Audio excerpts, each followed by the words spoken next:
Here's how it works normally in Denver. When there's an election, like the one in Colorado next month, the county clerk's office mails you a ballot.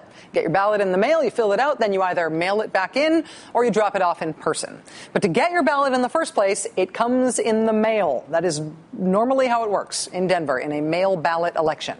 This year, not normal. This year in Denver, voting comes with a catch. This year, Colorado Secretary of State Scott Gessler wants to make it harder to vote. Mr. Gessler is a Republican. He was elected last year, and he's decided that this year he would like to stop Colorado clerks from sending ballots to everyone who used to get one. As Secretary of State, Mr. Gessler has pushed a number of measures designed to make it harder to vote or to register to vote. In Colorado's last legislative session, for example, he pushed for a requirement that you would have to show a birth certificate or a passport in order to register to vote.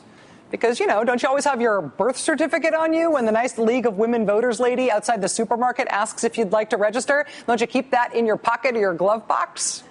That Scott Gessler try failed, but he is not giving up on trying to make it harder to vote in Colorado. Last week, he wrote to the clerk in Pueblo County, which so happens to be a heavily Democratic county. He wrote to the clerk and ordered him not to send out ballots to troops overseas who missed the big 2010 election and have not voted since.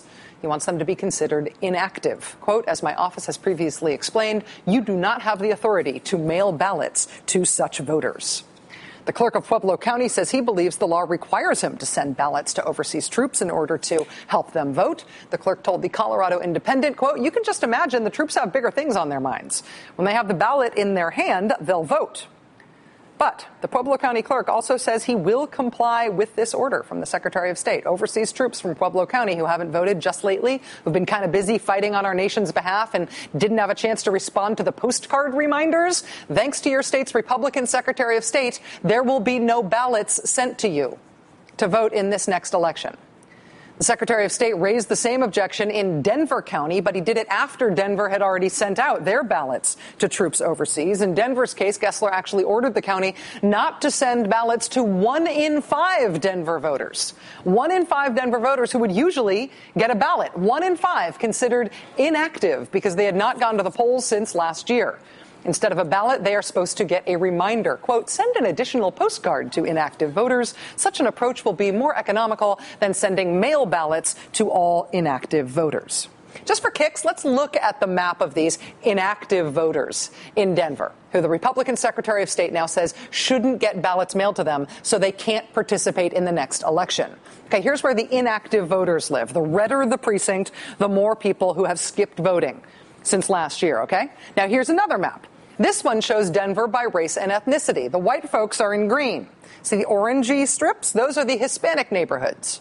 So here are Denver's so-called inactive voters, the ones the Secretary of State says shouldn't get a ballot sent to them this time. And here are Denver's Hispanic neighborhoods. Denver Clerk Deborah Johnson looked at the maps and she looked at the law and she decided to tell the Secretary of State she was sending out the ballots, regardless of what he said. Quote, this is a fundamental issue of fairness and of keeping voting accessible to as many eligible voters as possible. That's what the Denver clerk told the Secretary of State right before the Secretary of State sued that clerk, Deborah Johnson, sued her to make voting in his state harder to do. Deborah Johnson joins us next for the interview.